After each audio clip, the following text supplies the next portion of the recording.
Pernah nggak lu ngerasa capek banget secara mental? Padahal lu nggak ngapain.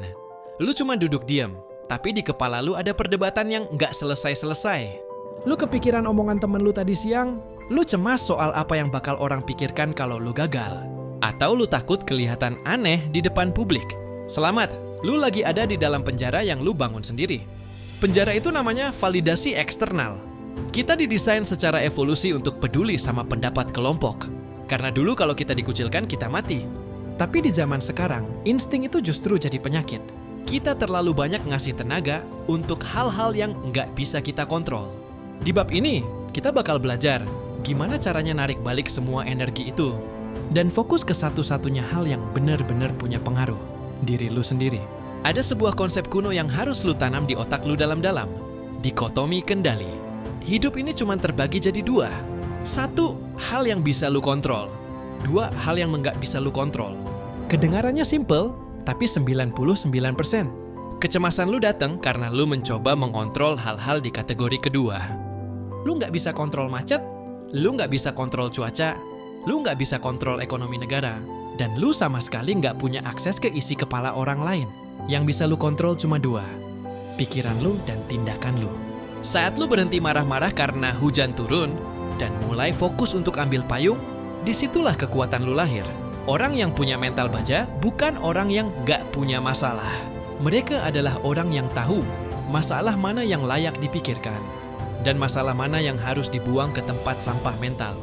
Dunia modern didesain untuk bikin lu nyaman. AC, kasur empuk, makanan instan, hiburan di ujung jari. Tapi ada satu hukum alam yang nggak bisa dihindari.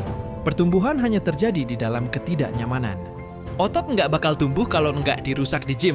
Karakter lu nggak bakal tumbuh kalau lu nggak pernah ngerasain tekanan. Kita sekarang hidup di era kerapuhan mental.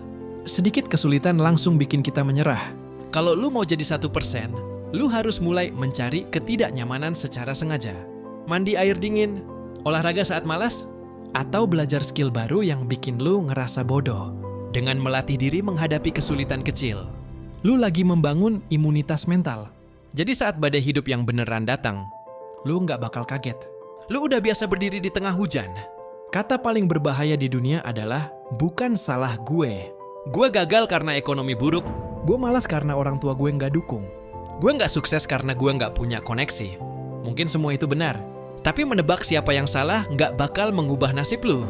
Orang dengan mental pemenang punya prinsip radical accountability. Lu harus bertanggung jawab atas hidup lu, bahkan untuk hal-hal yang bukan salah lu. Kalau ada orang nabrak mobil lu, itu bukan salah lu. Tapi respon lu terhadap tabrakan itu, apakah lu mau marah-marah seharian? Atau segera telepon asuransi dan lanjut kerja? Itu tanggung jawab lu. Berhenti memposisikan diri sebagai korban. Korban nggak punya kekuatan. Hanya orang yang bertanggung jawab yang punya kendali untuk mengubah keadaan. Ini bagian yang mungkin terdengar gelap, tapi sebenarnya sangat membebaskan. Lu bakal mati. Semua orang yang lu takuti pendapatnya juga bakal mati. Dalam 100 tahun, nggak bakal ada yang ingat kegagalan memalukan lu hari ini. Jadi kenapa lu harus ragu? Ketakutan kita seringkali muncul karena kita merasa punya waktu selamanya. Kita menunda mimpi kita karena besok masih ada.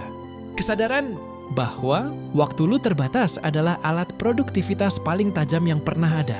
Saat lu sadar bahwa setiap detik yang lewat nggak bakal balik lagi, lu nggak bakal mau lagi buang-buang waktu buat debat di kolom komentar atau mikirin orang yang bahkan nggak kenal lu. Pakai perspektif ini untuk memotong semua drama nggak penting di hidup lu. Mental yang kuat bukan berarti lu jadi orang yang dingin dan nggak punya perasaan. Mental yang kuat artinya lu punya jangkar. Saat dunia di sekitar lu bergejolak, saat orang-orang memuji atau menghina lu tetap diam di tempat. Lu tahu siapa lu tahu apa tujuan lu, dan lu tahu sistem yang lu jalankan setiap hari. Jangan tunggu dunia jadi lebih mudah. Dunia nggak bakal pernah jadi lebih mudah. Lu yang harus jadi lebih kuat.